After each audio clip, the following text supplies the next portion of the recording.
Olá, amados, sejam bem-vindos ao podcast Ative Seu DNA e Valnice Milhomens. Aqui nós fornecemos estratégias e ferramentas para enriquecer seu espírito, sua alma e seu corpo.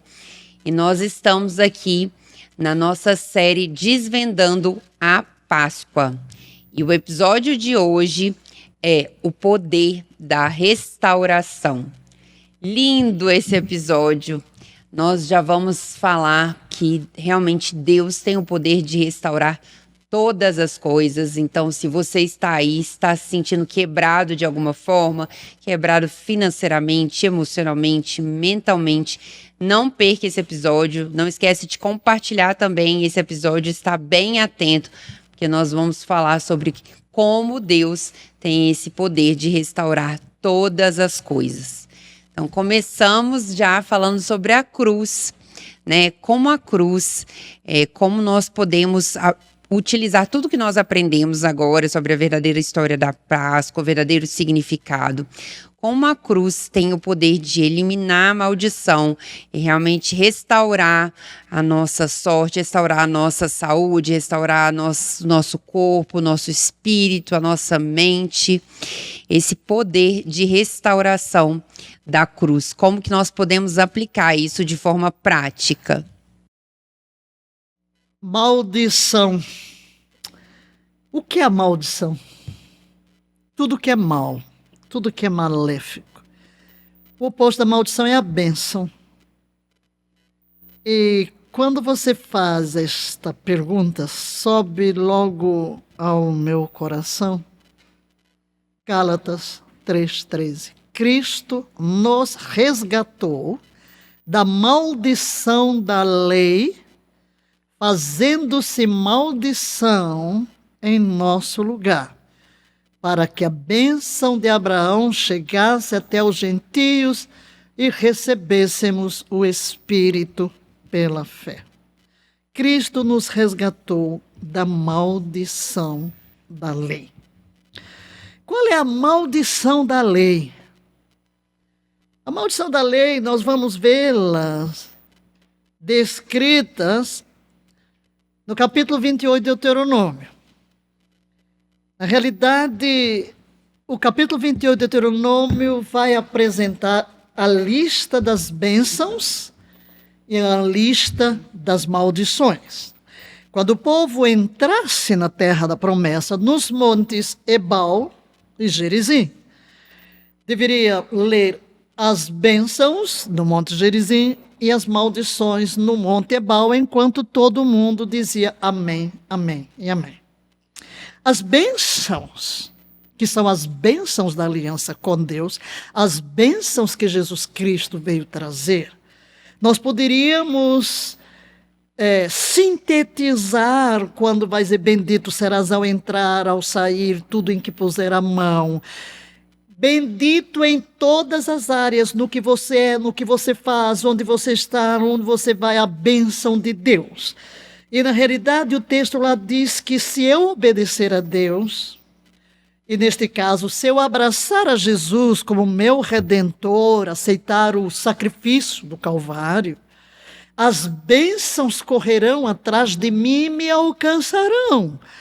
Porque eu não tenho que correr atrás das bênçãos, eu corro para o abençoador e ele vai me trazer as bênçãos. Mas aí vem as maldições, que é a pergunta que você está fazendo. A maldição. A maldição tem a ver com o pecado, tem a ver com condenação. E as maldições, aí vai, maldito serás ao entrar, maldito serás ao sair.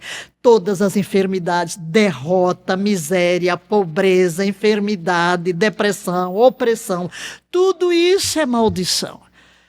E tem aquelas maldições hereditárias, né? Tem aquelas maldições que tem muita gente que fala, maldições de família, aquela doença, aquela separação, aquele episódio que vem, né? Aquela maldição que vem de geração em geração. Aliás, já nos 10 mandamentos, quando Deus diz, não terás outros deuses diante de mim.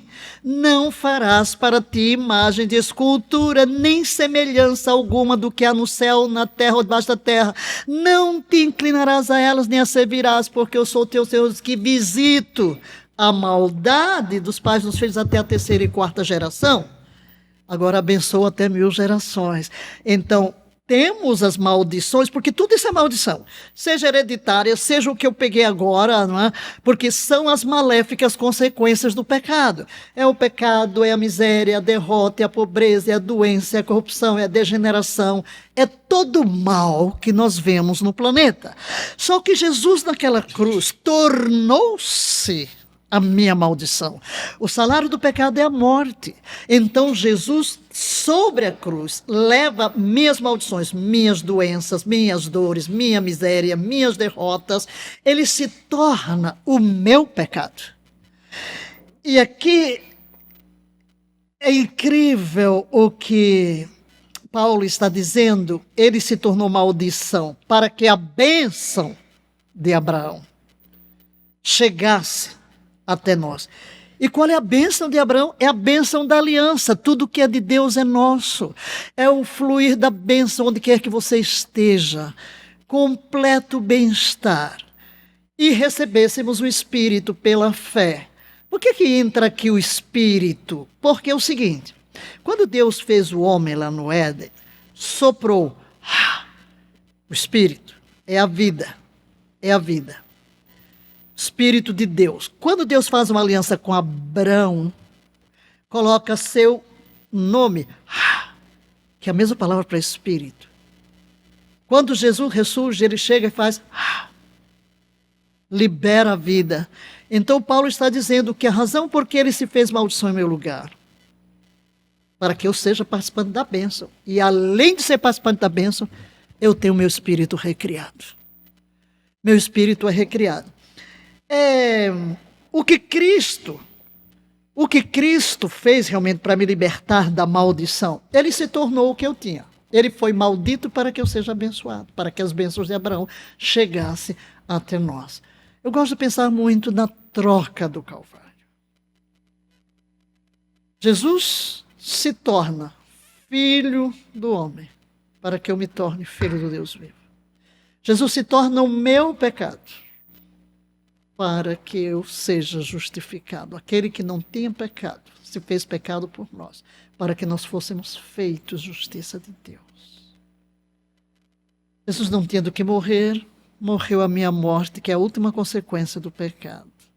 Eu não tinha do que viver, ele vive, ele é a minha vida, ele me ressurge. Jesus toma a minha natureza humana, torna-se homem, para que eu possa ser participante da natureza divina. Ele vem morar na minha casa, na terra, para que eu possa morar na casa dele, no céu. Não é?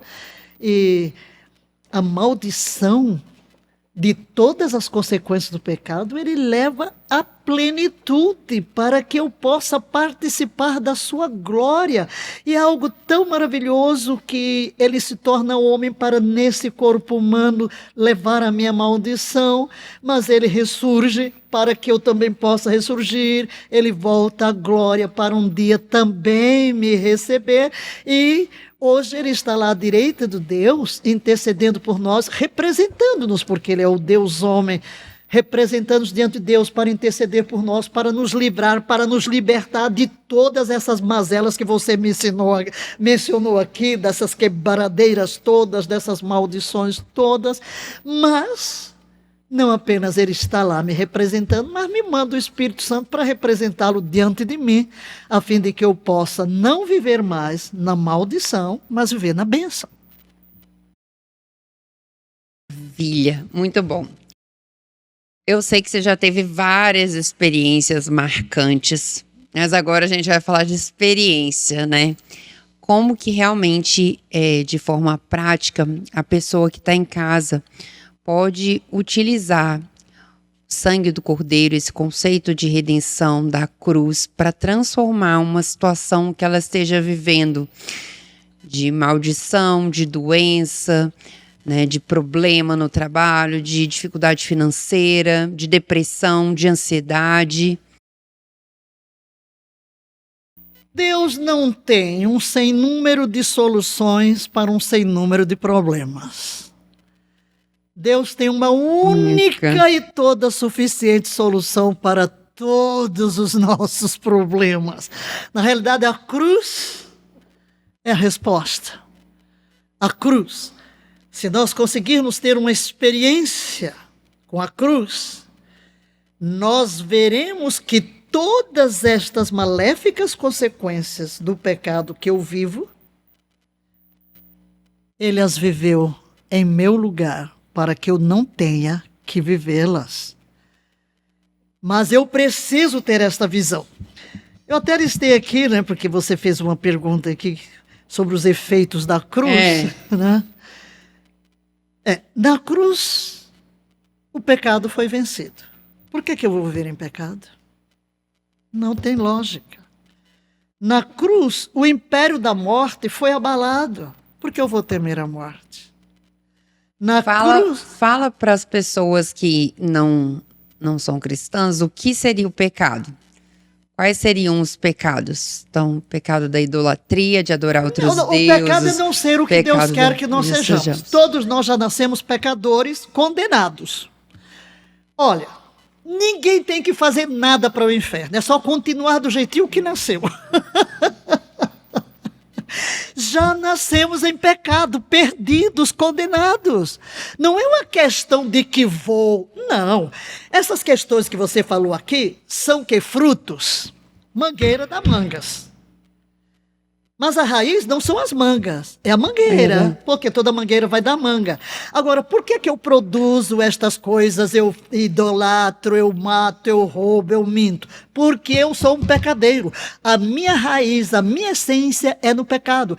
O salmista diz, eu já nasci em pecado me concebeu minha mãe. Por quê?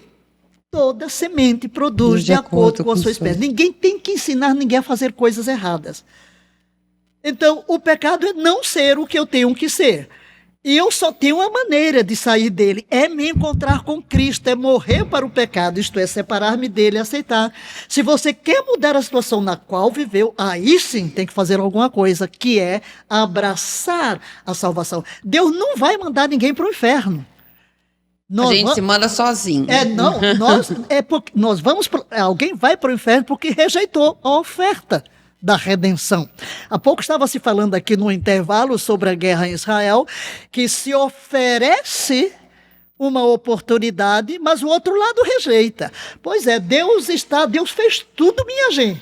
Deus mandou Jesus, morreu em meu lugar, tornou-se minha maldição, tornou-se o meu pecado, foi condenado em meu lugar, veio me buscar, Deus me ama como sou, já fez tudo, não tenho que fazer nada, é só receber a oferta de amor. Então, se eu não recebo, eu estou selando o meu destino por uma atitude. A palavra pecado significa errar o alvo. Errar o alvo. E essas coisas que a gente fala, isso é pecado, isso é pecado, isso é pecado, errado, por quê? Eu estou quebrando a lei de Deus. Por que eu quebro a lei de Deus? Porque eu sou um pecadeiro, né? Porque a minha natureza é pecadora. Agora, se eu nasço de novo, eu tenho uma nova natureza. Eu não produzo isso. Tudo que eu tenho que fazer é crer em Cristo. Eu creio, eu recebo. E Ele é quem faz a obra de me transformar. Você olha, uau, como é que eu mudei? Como é que eu mudei? É porque é lá dentro que acontece isso. Então, falando sobre a cruz, na cruz Satanás foi derrotado. Por que eu vou viver debaixo do domínio de Satanás? Ele não tem mais domínio sobre mim.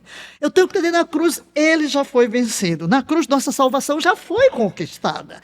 Eu não tenho que trabalhar para a minha salvação, não tenho que fazer promessa de andar de joelho, ferindo, fazendo isso, aquilo. Não é o que eu faço. A Bíblia diz que os meus melhores atos de justiça são como trapos de imundícia. Não vale nada. Eu tenho que confiar no que Jesus fez. Na cruz a nossa vitória foi garantida. Mas eu quero dizer algo para você, e eu quero ler esse texto, porque para mim é um dos mais extraordinários sobre o que Cristo fez na cruz por nós. Colossenses 2, 14 e 15. Tendo cancelado, Jesus, o escrito de dívida que era contra nós e que constava de ordenanças, o qual nos era prejudicial, removeu inteiramente, encravando-a na cruz. E desprezando os principados e potestades, publicamente os expôs ao desprezo, triunfando deles na cruz. Eu nasci em pecado, então eu já nasci no reino de Satanás. Então o escrito de dívida contra mim já estava lá no mundo espiritual. Mas o que fez Jesus? Pegou isso e levou à cruz e expôs os principados. A figura que Paulo está usando aqui é uma figura militar, de quando um exército vencia, pegava os soldados vencidos, despia de todas as suas insígnias, de suas fardas, e eram amarrados uns aos outros e chegavam lá em Roma, naquelas procissões, expostos ao desprezo publicamente. Esses prisioneiros. A figura que Paulo usa aqui é essa, que no mundo espiritual Jesus despojou principados e potestades de toda a sua autoridade. Como? Cravando na cruz, triunfando na cruz. Então, nós hoje podemos desfrutar verdadeiramente do triunfo de Cristo na cruz do Calvário. Aleluia. Como então uma pessoa que está aí em casa pode buscar a restauração dela na vida familiar, né, na vida, no relacionamento, na vida profissional, na vida financeira, no seu ministério? Como que ela pode buscar essa restauração? Simples, olhe para a cruz e veja o seu problema lá. Ora, qual é a minha condição hoje? Se eu digo que Jesus tomou o meu lugar, o que é? Finanças? Enfermidade? Comece a olhar para Jesus e tenha uma experiência com a cruz. Você falou de experiência com a cruz. Todos nós deveríamos pedir a Deus que nos ajudasse a ter uma revelação da cruz. Mas não é revelação intelectual. Um código de doutrinas. Aquele momento em que você consegue, como se você entrasse nele e vivesse o que ele viveu, e vivesse o que ele sofreu. Eu vi esta semana o relato de um médico que ele procura descrever o sofrimento de Jesus. Ai, que coisa horrível, que coisa horrível, que coisa horrível, quando ele vai descrevendo cada dor, o que aconteceu. Mas quando eu olho para Jesus, e é isso que eu lhe aconselho, eu vou vendo que ele vai seguindo todos os passos. Por exemplo, rejeição. Você está sofrendo rejeição. Ele sofreu já no ventre de Maria. Então, logo ali, ele é rejeitado. Primeira coisa é que quando Maria está grávida, todo mundo vai dizer, ela adulterou. E isso que a mãe sofre, toda essa questão emocional vai para o feto. Por isso nós já nascemos com raiz de rejeição, pois Jesus já sofreu no ventre raiz de rejeição. Você sofreu desprezo? Ele já sofreu. Então você tem que começar a olhar para ele e ver ali. Ele já foi traído. Ele já foi rejeitado. Ele já foi ferido. Ele já foi negado. Ele já sofreu minhas dores, já sofreu minhas enfermidades. E quando você começa a se ver em Jesus, e você transfere o que está lhe afetando para ele, e começa a receber a transferência do que é dele, é aí que você vai encontrar no seu mundo interior a fé para crer que você já tem a vitória, que você é mais do que vencedor.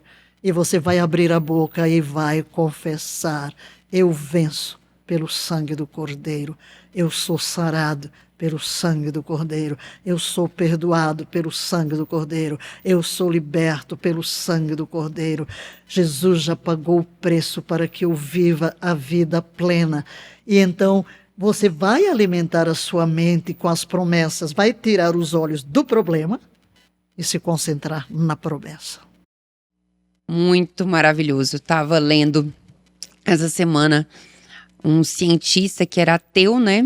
Ele era um psiquiatra ateu e ele foi desafiado a estudar a mente de Cristo.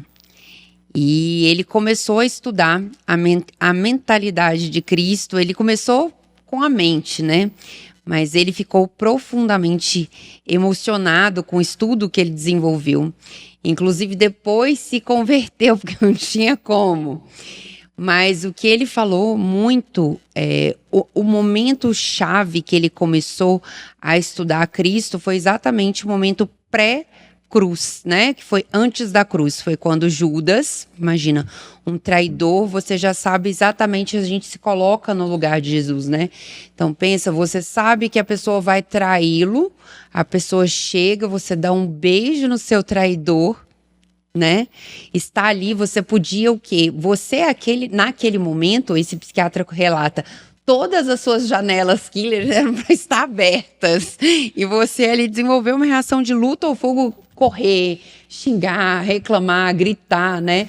Isso, o seu corpo está totalmente preparado para isso. Então, ele quis entender qual é essa mente, o que existe por trás dessa pessoa tão sobrenatural, que diante de todo um espetáculo de traição, de saber tudo o que ia se desenvolver nas próximas etapas, chega o traidor diante dele, ele dá um beijo, né? Pedro vai, arranca a orelha do outro, ele repreende, e ele vai de forma espontânea, né, receber tudo e passar por tudo que ele saberia que ia passar, inclusive a morte, a crucificação e etc. Então, qual de nós, né? Às vezes a gente tem um problema pequenininho, já grita, berra, né? Faz confusão, fala, meu Deus, eu não mereço, socorro.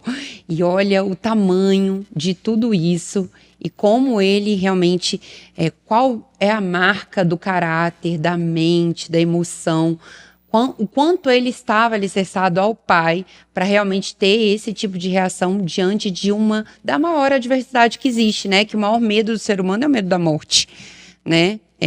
É o medo da morte. Diante da morte, ele reagiu dessa forma. Então, é um grande ensinamento para a gente. Claro, e haja, diz Paulo, em vós o mesmo sentimento que houve também em Cristo Jesus. Mas é interessante falar aí sobre este beijo, porque houve algo antes dele. Na ceia, Jesus diz, um de vós me há de trair. E quando Pedro faz sinal para João, pergunta quem é, Jesus diz, é aquele a quem eu der o bocado molhado. Jesus na ceia, sabendo disso, colocou Judas em lugar de honra. A posição em que Jesus se senta para a mesa da ceia, um à direita, outro à esquerda. Sabemos que João estava recostado, estava de um lado, e Judas do outro. Porque diz, ele mete a mão no prato, então é aquele que está junto, num lugar de honra. Jesus ali dá a Judas um sinal. Ele sabe. Ele diz, é ele que vai me trair. E o que é que Jesus faz? Pega o bocado e põe na boca de Judas. Um sinal de honra. E Judas, imediatamente, diz a Bíblia, Satanás entra nele e ele sai para trair a Jesus. Mas Jesus está pesado, porque ele sabe que levará ao pecado. O que custa a Jesus é que ele é santo, viveu sempre com o Pai. E ele sabe que no momento em que ele se tornasse pecado em nosso lugar, seria separado do Pai. E quando ele vai ao Getsemane e deixa os três mais próximos dele e vai um tiro de pedra e se prostra, ele diz para aqueles discípulos, vigiai aqui comigo enquanto eu vou ali mais adiante orar. Olha a oração de Jesus. Pai, se é possível, passa de mim este cálice. A gente pode até estranhar por que ele está dizendo isso, porque a dor era imensa, mas ao mesmo tempo ele diz, contudo, seja feita a tua vontade. Ele volta e encontra os discípulos dormindo. Pedro, nem uma hora pudeste vigiar comigo, volta, segunda e depois terceira vez. Nessa terceira vez, quando a Bíblia diz que ele suou sangue, tamanha era a angústia. A sua angústia não é por causa da traição ali, porque ele estava realmente como ovelha muda, mas era a separação que haveria do Pai. Por isso ele grita lá no Calvário: Deus meu, por que me desamparaste? Mas nesse momento vem um anjo para confortá-lo, ele se rende. Para mim, ele morreu ali. Quando ele rende-se inteiramente à morte, porque ele sabia que não havia outro meio. Se houvesse outro meio de salvar a humanidade, seria injusto. Mas não havia. Apenas a sua morte vicária, que significa em meu lugar. E aí vem um anjo confortá-lo. Ele se levanta resoluto. Ele se levanta resoluto. Ele está indo ao Calvário por uma decisão. Por isso o Pai me ama, porque dou a minha vida pelas ovelhas. Ele se levanta resoluto, e quando vem os inimigos e o próprio Judas, no seu coração não há outra coisa senão amor, senão perdão. Porque não apenas Judas será alvo desse, porque com um beijo traz o Filho do Homem, porque o próprio Pedro, que arranca a orelha de Marco, nega que o conhece. Daqui a pouco, juro que nunca o vi. E, no entanto, Jesus chega e o restaura ao primeiro lugar. Oh, amor indizível, oh, graça sem medida. Ele morreu por uma decisão sua. Maravilhoso. Com tudo isso que você falou, não existe outra forma de restauração sem desenvolver esse relacionamento com o Pai, né? Isso a gente vê em de várias formas. E isso foi uma coisa que você me ajudou muito também, né? Quando eu perdi meu pai, a gente tem essa sensação de que a gente está órfão no mundo, né? O mundo... Quando eu perdi meu pai de câncer, realmente eu falava com a minha irmã: ixi, agora não tem...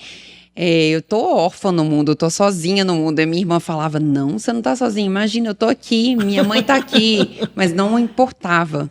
Não importava quantas pessoas tivessem, eu me sentia como se estivesse sozinha no mundo, né? Abandonada, sozinha no mundo. E você me ajudou muito nisso, né? Quando uma profeta veio falar para mim: você acha que Deus te abandonou porque seu pai faleceu? Mas é porque a mulher, principalmente, né, tem essa sensação paterna e materna, né? É diferente essa relação que a gente tem com mãe e pai. E realmente dá uma sensação de alicerce, de que a gente perdeu a base e alicerce. E às vezes alguém aí em casa está passando pela mesma situação. Conheço várias pessoas que estão passando por essa situação, perdem realmente o pai ou a mãe e se sentem desamparados, sentem que Deus não ama mais, que Deus não cuida mais. E você me ajudou muito com isso, principalmente lembrando daquele versículo: ainda que seu pai e sua mãe faleçam, não estejam mais junto com você, o seu pai que está no céu. Então, desenvolver realmente esse relacionamento com o Pai, desenvolver esse relacionamento, estar junto dele, era o que tanto Jesus temia, né? Não estar neste relacionamento. Hoje em dia, é uma coisa que é muito difícil para mim não desenvolver esse relacionamento. Então, assim, realmente o momento de ter o seu momento de oração, de devocional, de ter o seu momento de ceia com o Pai. O dia que às vezes não consigo ir atrás um pouquinho, eu já fico angustiada. Eu fico sentindo que tá faltando alguma coisa, né? Esse momento de você ter aquele momento de comunhão, de pedir direção, de agradecer, de ter esse relacionamento com o Pai, né? Com aquele que nos criou. Então, aí, à medida que você vai passando por, mesmo que sejam grandes desafios e grandes adversidades, porque no mundo, né, tereis aflições, você sente paz, né? Apesar dos grandes desafios e grandes adversidades, você sente paz. Mesmo no meio do caos, da tempestade, você consegue, naquele momento, né, de relacionamento com o Pai, focar na presença dele e realmente se restaurar e desenvolver essa paz. Então, de minha própria experiência, eu não consigo enxergar hoje uma pessoa que consiga desenvolver essa restauração sem passar por esse relacionamento. Tu conservarás em perfeita paz aquele cuja mente está firme em ti, porque confia em ti. A paternidade divina é algo que nos cura. Porque na rejeição, ele faz com que tiremos os olhos daquele que nos rejeitou ou que desapareceu da nossa vida e o vemos no lugar, de braços abertos, com o seu amor. E esse amor envolvente do Pai: nunca te deixarei, nunca te desampararei. Quando passares pelas águas, eu estarei contigo. Quando passares pelo fogo, não te queimarás, nem a chama arderá em ti. Então essa consciência, o desenvolvimento dessa presença, verdadeiramente é o que traz segurança. Impossível. Agostinho dizia que Deus tu colocaste um vazio no coração que só pode ser preenchido por ti. Sim, o vazio que está dentro de nós, só Deus pode preencher. E esse amor, só Ele nos restaura, só Ele realmente nos leva. Você tem toda a razão. Desenvolver esse relacionamento, esse encontro. Ainda no domingo eu falava na hora da ceia sobre isso, né? Que muitas vezes você vê um casamento, as pessoas apaixonadas daqui a pouco estão se separando porque não cultivam o relacionamento. E esse encontro diário, constante com Deus nos renova, nos restaura. Não importam as circunstâncias que nos vêm. Esse encontro muda tudo dentro de nós. E me lembro quando a gente fala disso de Davi, né? Quando ele pecou, né? No final da vida, quando ele pecou e Deus, ele sabia que vinha as consequências do seu pecado, né? Mas mesmo assim ele falou: Deus, a única coisa que eu não quero é que me afaste da sua presença, né? Que tudo venha, que tudo aconteça, mas que não me afaste da sua presença. E um exemplo muito grande que eu busco todos os dias, a gente pensa, né? Davi, antes de tudo, perguntava a Deus. Antes de tudo, né? Antes de ir para uma guerra, antes de eu devo ir, eu não devo ir, eu devo fazer, eu não devo fazer. E muitas vezes na correria do nosso dia a dia, a gente quer uma verdadeira restauração, mas a gente vai fazendo as coisas de acordo com a nossa vontade, né, de acordo com o que eu acho, e esqueço de perguntar a Deus, de buscar a direção, de buscar esse relacionamento para ter uma verdadeira restauração. Muitas vezes é só a questão de um silêncio. Parar, respirar fundo diante do Pai. E quando você para simplesmente contemplando, olha para Ele, vê o seu amor, olha para Jesus, começa a medir o amor que Ele me tem, o que Ele pagou, e qual é o próximo passo. E muitas vezes neste silêncio, nessa quietude, lá vem um pensamento espontâneo, lá vem uma impressão, que é a forma de Deus falar conosco. Maravilhoso. Então, se você aí precisa de uma restauração na sua vida, conhece alguém que está precisando ouvir esse podcast para ter uma verdadeira restauração, não esquece de compartilhar, também se inscrever ou curtir o canal, seguir no Instagram, @doutora Joana Costa, @Valnice Milhomens, e estaremos te aguardando aqui no nosso próximo episódio. Até mais.